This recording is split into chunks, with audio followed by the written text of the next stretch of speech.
ہے.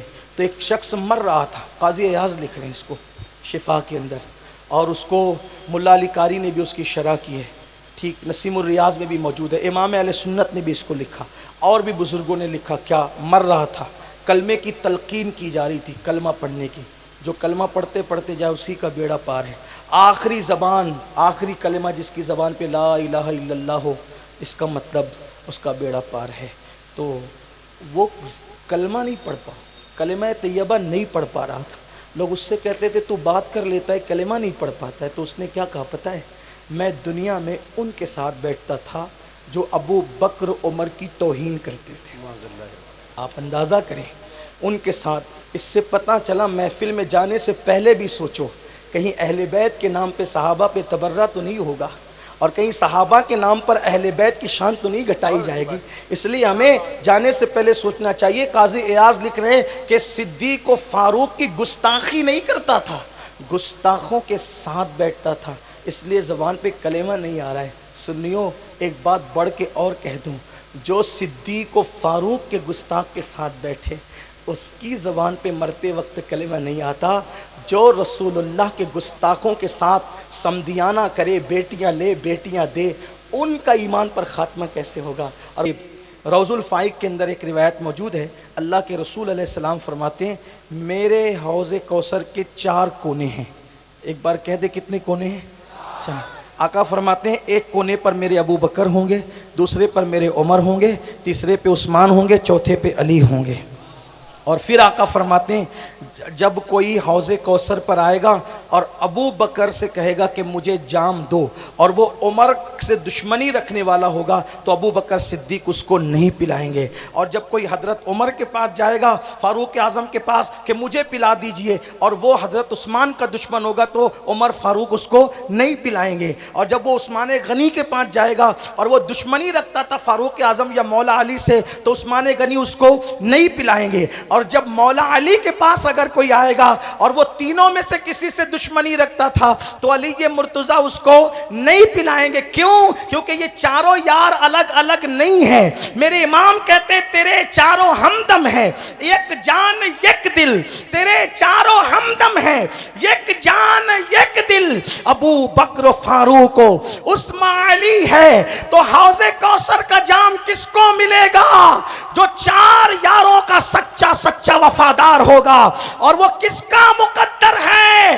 وہ ان کا مقدر نہیں ہے جو دنیا میں سینہ پیٹتے ہیں. اس لیے کہ ہم تو یہ کہتے ہیں جس سینے میں خلفائے راشدین نہیں ہے وہ یہاں بھی پٹنے کے قابل ہے اور وہاں بھی پٹنے کے قابل ہے.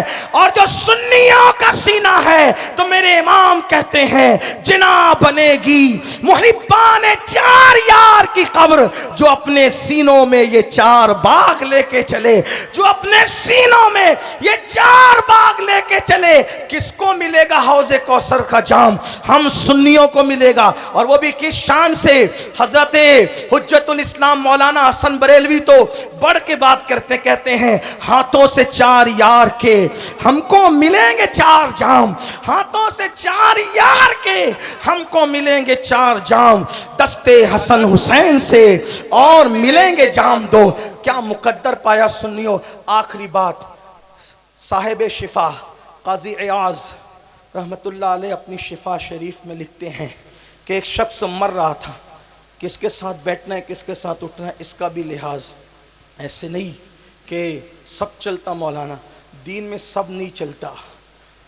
جو اللہ کا حکم ہے وہی چلتا، جو رسول اللہ کا حکم ہے وہی چلتا ہے. تو کس کے ساتھ اٹھتے بیٹھتے اس کا بھی خیال کرو. تو قاضی ایاز لکھتے ہیں ایک شخص مر رہا تھا. دیکھو انسان دنیا میں کتنی بھی چیٹنگ کر لے، مقرر ہو، خطیب ہو، ادیب ہو، اپنے سیاستداں ہوں، اپنے سورسز کا، اپنے پاور کا کتنا استعمال کر لیں، جب مرتا ہے تو انسان صرف بے بس ہوتا ہے. اور اگر اللہ چاہے تو خاتمہ بالخیر ہوتا ہے، ورنہ ہزاروں سال کی عبادت کے بعد بھی ایمان پہ خاتمے کی کوئی گارنٹی نہیں ہے.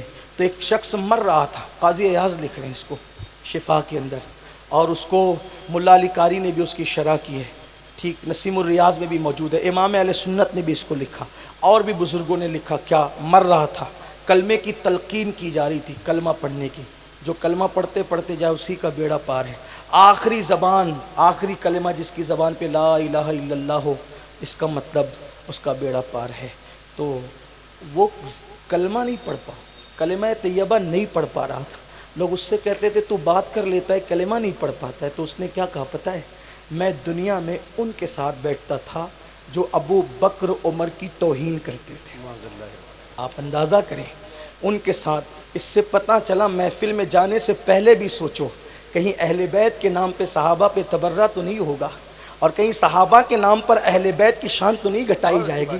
اس لیے ہمیں جانے سے پہلے سوچنا چاہیے۔ قاضی ایاز لکھ رہے ہیں کہ صدیق و فاروق کی گستاخی نہیں کرتا تھا، گستاخوں کے ساتھ بیٹھتا تھا، اس لیے زبان پہ کلمہ نہیں آ رہا ہے۔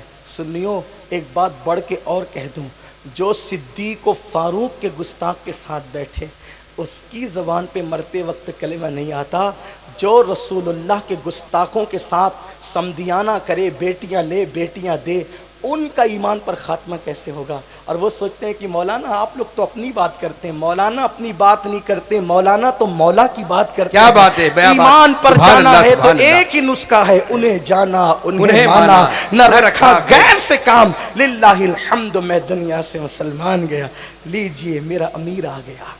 اور آپ کو اب ہمارے قائد، ہمارے امیر، آپ جانتے ہیں جس کے سامنے ہم نے ادب سے زانو طے کیے تو کچھ ٹوٹی پھوٹی آپ کی خدمت کا سلیقہ اللہ نے ٹوٹے پھوٹے انداز سے عطا کیا۔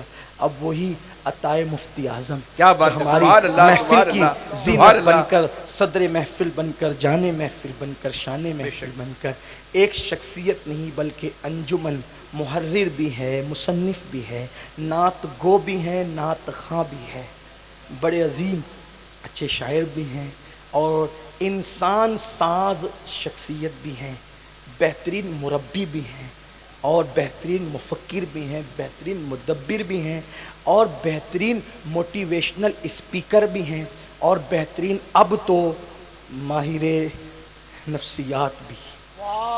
بے شک، زندہ باد زندہ باد۔ میرے بڑے بیٹے کے متعلق میں نے حضرت سے پوچھا حضرت کیا پڑھاؤں اس کو، تو حضرت نے مجھے رہنمائی فرمائی، اور رہنمائی فرمانے کے بعد کہا کہ ایسا ایسا ایسا کر دو، وہ یہی کرے گا۔ میں ہنسنے لگا، اس لیے کہ میں تو اس کا باپ ہوں نا، میں جانتا ہوں اس کو۔ ہاں، تو میں نے کہا حضرت نے اس سے چند ملاقاتیں کی، اور حضرت بالکل پرفیکٹ بتانے کہ اس کو ایسے ایسے کرو، وہ یہی کرے گا، اور وہ وہی کر بھی رہا ہے۔ تو اس کا حالانکہ حضرت اس کے مرشد بھی ہیں، پیر روشن ضمیر ہوتا ہے، لیکن اس اعتبار سے کہ سائنس کا دور ہے، پیر روشن ضمیر کہوں تو شاید کسی کے ضمیر کو تکلیف پہنچے، لیکن وہ ماہر نفسیات کے حوالے سے تو ضرور تسلیم کرے گا نا کہ یہ بات بھی کوئی بات ہے۔ تو اللہ تعالیٰ سے دعا اللہ حضرت کو عمر خضر عطا فرمائے۔ سنیوں ہی کی عمر ہے، اس لیے کہ یہاں حضرت عمر ہے۔ بس بات اس پر مکمل کر دوں، دوران گفتگو کوئی غلطی ہو تو اللہ تعالیٰ معاف فرمائے۔ تیرے چاروں ہمدم ہے، یک جان یک دل، ابو بکر فاروق و عثمان علی ہے، صدق و عدل و کرم و ہمت میں 400 شہرے ہیں، ان چاروں کے تن من دھن تیرے قدم پر وارے، کیا نصیبے ہیں تیرے یاروں کے، بہر تسلیم علی میدان میں سر جھکے رہتے ہیں تلواروں کے۔ اور سب ساری شان بیان کر لی تو آخر میں کیا مستی میں ناز کرتے ہیں، کہتے ہیں ایسے ویسوں کا نہیں ہوں، کیسے آقاؤں کا بندہ ہوں رضا، کیسے آقاؤں کا، نہ ایسوں کا نہ ویسوں کا، کیسے آقاؤں کا بندہ ہوں رضا، بول بالے میری سرکاروں کے، وما علینا الا البلاغ۔